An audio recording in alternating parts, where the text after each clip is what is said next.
for Mr. Gray's arrest, as no crime had been committed by Mr. Gray.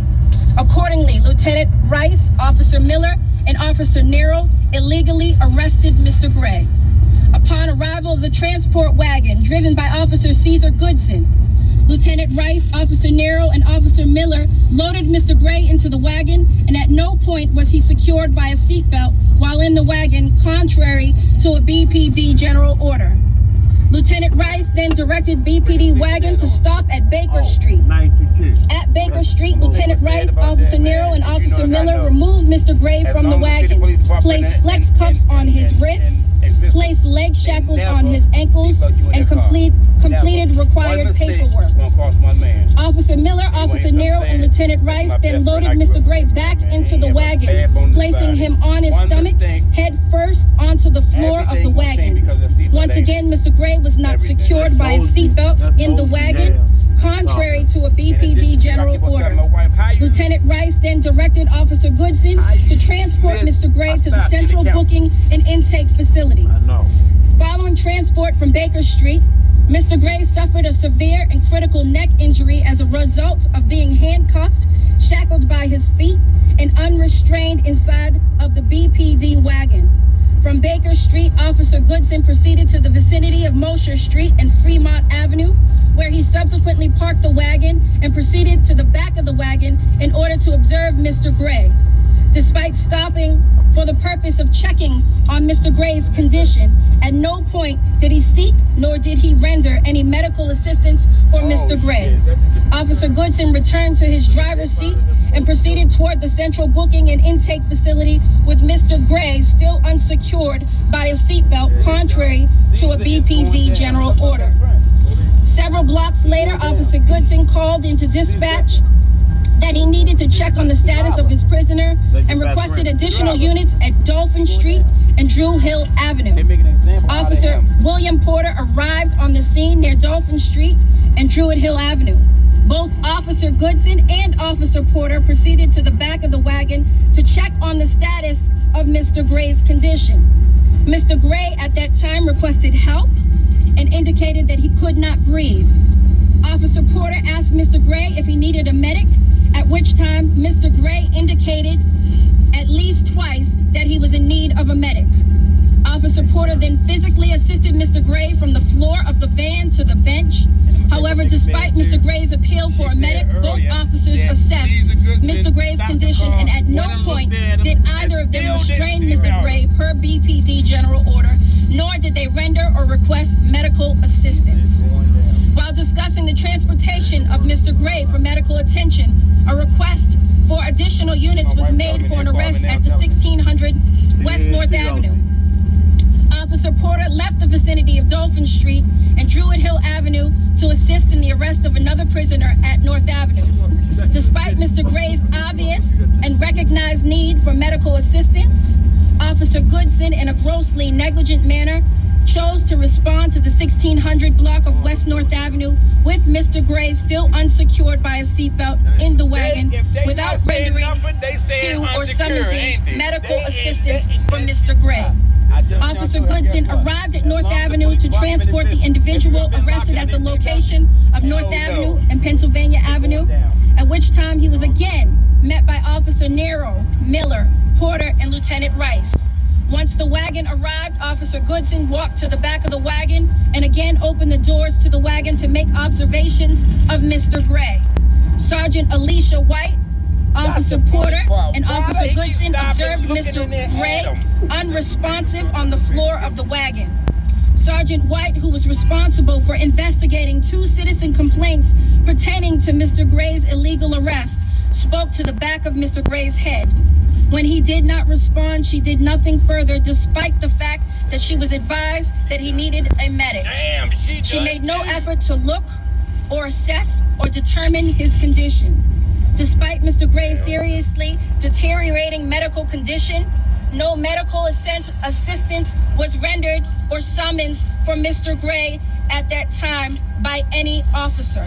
After completing the North Avenue arrest and loading the additional prisoner into the opposite side of the wagon containing Mr. Gray, Officer Goodson then proceeded to the Western District Police Station, where, contrary to the BPD general order, he again failed to restrain Mr. Gray in the wagon for at least the 5th time. At the Western District Police Station, the defendant, arrested at North Avenue, was unloaded, escorted, and secured inside of the police station prior to attending to Mr. Gray.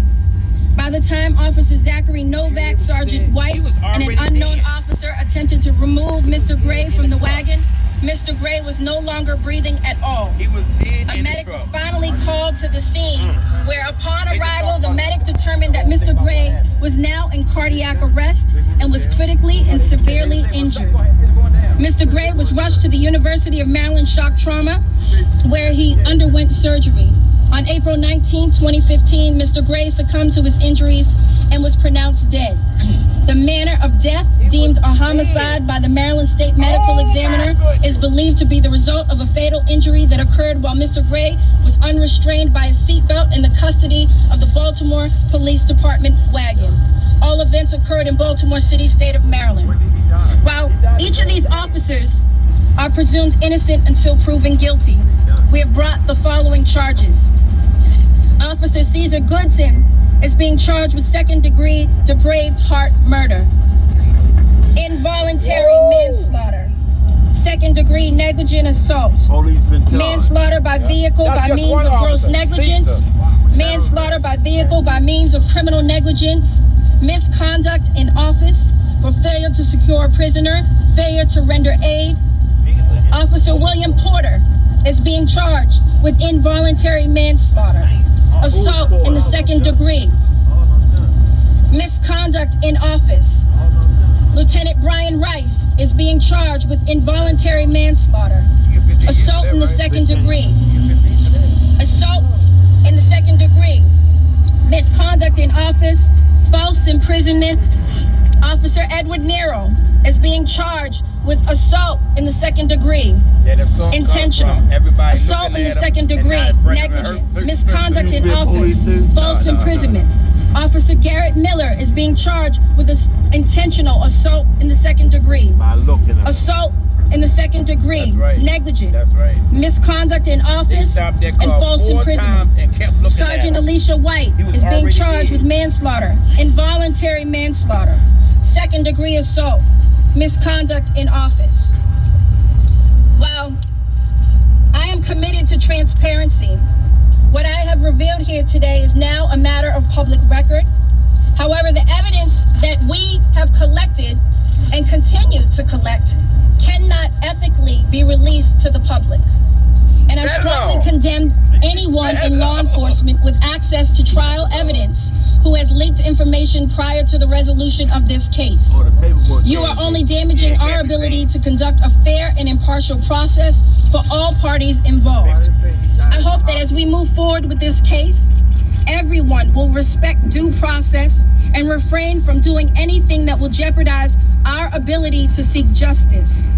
To the people of Baltimore and the demonstrators across America, I heard your call for no justice, no peace. Your peace is sincerely needed as I work to deliver justice on behalf of this young man. To those that are angry, hurt, or have their own experiences of injustice at the hands of police officers, I urge you to channel the energy peacefully as we prosecute this case. I have heard your calls for no justice, no peace. However, your peace is sincerely needed as I work to deliver justice on behalf of Freddie Gray. To the rank and file officers of the Baltimore City Police Department, please know that these accusations of these 6 officers are not an indictment on the entire force. I come from 5 generations of law enforcement. My father was an officer. My mother was an officer.